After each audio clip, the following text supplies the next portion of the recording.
Salut à tous, c'est Bang de la chaîne, bienvenue sur cette vidéo qui aujourd'hui va parler de facteurs critiques. Je vous rappelle, dans l'hypnose hellmanienne, on dit que pour entraîner un partenaire en hypnose, dans une transe hypnotique, il faut contourner le facteur critique.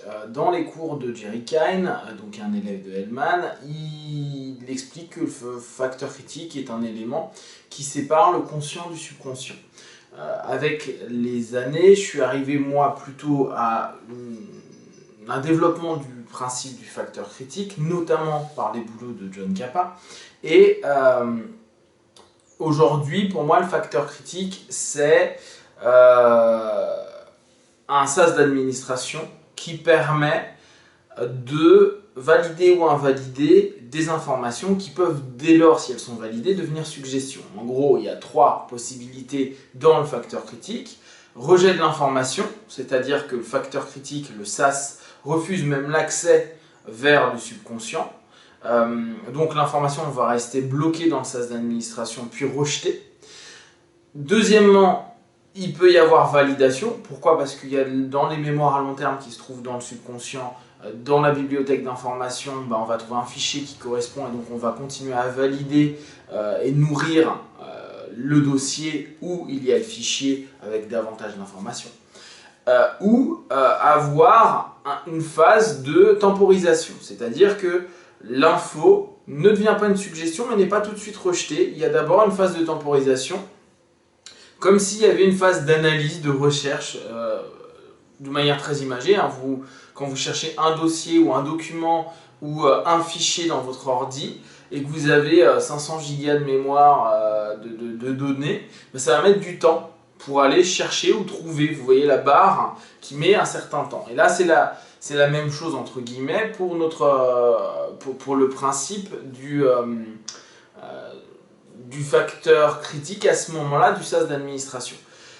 Jon Kappa, lui, il expliquait, je trouve que c'est intéressant, que donc la nuit, c'est là où le facteur critique va se nettoyer et là où ça va y avoir rejet de l'info, où l'info devient suggestion et devient un nouveau fichier dans le subconscient.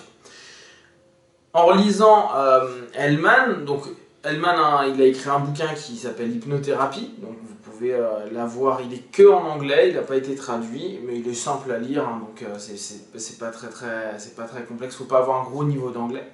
Ce qui est intéressant, c'est que il parle du facteur critique comme étant un élément lié au jugement. Et je trouve que cet élément-là, il est très intéressant à prendre en compte dans notre réflexion d'hypnose ou plus généralement dans la thérapie. Pourquoi il est intéressant de prendre en compte que le facteur critique est le jugement? Parce que pour des personnes qui sont dans des états d'auto-jugement continu, donc qui sont dans un pattern qui est fermé, c'est-à-dire qu'ils sont constamment en train de juger un élément qu'ils sont en train de penser d'un acte conscient ou inconscient, de le juger et après de le valider ou de l'invalider à un moment donné dans le subconscient. La notion de se dire, ok, on va travailler sur le facteur critique, donc sur la notion qui est que je vais tenter, au travers d'une induction et donc après d'approfondissement pour amener dans une équilibre de transe, de ne plus avoir ce schéma d'auto-jugement, mais une pensée peut devenir dès lors une information qui se transforme en suggestion, qui va nourrir le subconscient. Et dès lors, ça sera moins négatif pour le partenaire de travailler sur lui dans cet état de transe. Ce qui nous donne le pourquoi les trans qu'on retrouve en méditation, en EFT, en hypnose, en chamanisme, en sport, même si on veut, plus la suggestion, l'information qui devient suggestion, mais là on parle de trans, donc la suggestion orientée vers le positif va avoir quelque chose de très impactant et de très constructif à un moment donné pour la psyché d'un partenaire qui va être dans une démarche habituellement négative pour lui. Pourquoi? Parce que cette notion de jugement va être moins présente. D'ailleurs, vous allez vous en rendre compte quand vous travaillez avec des partenaires qui ont l'habitude d'être négatifs ou qui ont l'impression que tout est noir, avec des tendances dépressives, vous allez voir que dans la transe, il va y avoir souvent, alors pas tout, hein, tout ne va pas passer comme étant possible, mais il y a beaucoup d'éléments positifs que vous arrivez à suggérer. Et quand vous checkez, donc vous demandez ce que la personne ressent par rapport à ces suggestions, par rapport à cette notion positive, il n'y a plus le jugement, et là je reprends bien cette notion-là, et on ne parle pas de facteur critique à ce moment-là, il n'y a plus le jugement négatif de se dire « ouais mais c'est trop beau pour être vrai, oui mais c'est pas possible pour moi, oui mais c'est pas... » Non, il n'y a plus de « oui mais », c'est juste « d'accord, je me permets et je m'autorise », et là, dès qu'il y a moins de jugement, ou plus de jugement, mais plus de jugement, j'y crois pas trop. En gros, le facteur critique, il reste toujours présent. Il peut, par moment, refermer. Imaginez, en gros, vous avez ouvert les sas, ça passe, puis il y a un truc qui, ça passe pas, pouf, ça ferme le sas sur une info, et qu'il le rejette, puis après, le reste, ça repasse. Mais l'idée, là, c'est quand même se dire que on va pouvoir, du jugement, passer à l'autorisation. Et la transe devient dès lors un élément potentiel, la transe ouverte, hein, après avec les trans fermées c'est un peu différent, mais la transe ouverte devient dès lors une possibilité d'autorisation et de s'autoriser à. Penser positif, à voir un changement, à métamorphoser une pensée, un concept. Et c'est là où l'intelligence du processus naturel qui est la transe, plus l'orientation du praticien à ce moment-là, et donc du travail de suggestion, la précision de la suggestion dans un contexte de transe devient impactant et potentiellement va créer un mouvement chez le partenaire, parce que le jugement ayant diminué, il y aura moins de possibilités de se dire « ouais mais c'est pas vrai ».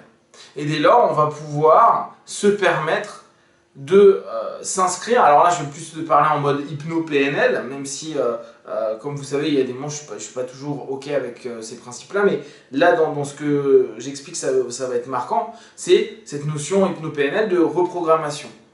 À la place d'avoir tenté de faire des encodages depuis des années avec un firewall qui empêche de valider tout ce que je dis, donc en gros qui reste à l'extérieur, la transe orientée, ouverte et équilibrée, va simplement ouvrir une brèche ou ouvrir une porte, offrant à ce moment-là ce jugement et ce firewall, c'est comme si on le désinstallait momentanément, et on va pouvoir faire rentrer, si on parle toujours informatique, un cheval de Troie, mais ce coup-ci positif, pour commencer à aller modifier le programme, modifier le pattern. Donc là, à ce moment-là, le programme, j'appellerais ça un pattern, pour petit à petit commencer à déstructurer ce pattern en offrant un possible dans ce subconscient-là. Alors après, bien sûr, il faut toujours faire gaffe. Il n'y a pas un absolu. Ok, l'info vient d'être acceptée, ça devient une suggestion. Il n'y a pas un jugement négatif sur la suggestion qui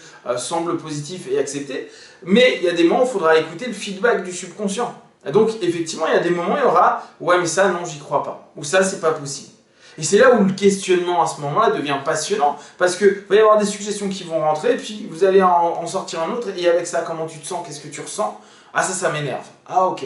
Qu'est-ce qui t'énerve à travers de ça? Et ces deux-là, de l'hypno-PNL, donc en suggestion directe, en travail de réimpression en gros du pattern, on va rebasculer sur une notion plus philosophique à ce moment-là, où on va aller chercher le ah ça passe pas, qu'est-ce qui fait que ça passe pas, et arriver sur le pourquoi, pour quelle raison ça ne passe pas, et on va arriver petit à petit également, possiblement, ça ne sera pas toujours le cas, mais vers des choses un peu plus profondes, des sources de la problématique qui peuvent réémerger. C'est pour ça l'importance et de la transe et de l'équilibre de transe à ce moment-là, donc ça on est d'accord, et du feedback que va nous faire notre partenaire, du check qu'on va lui demander, ok, qu'est-ce que ça te fait quand?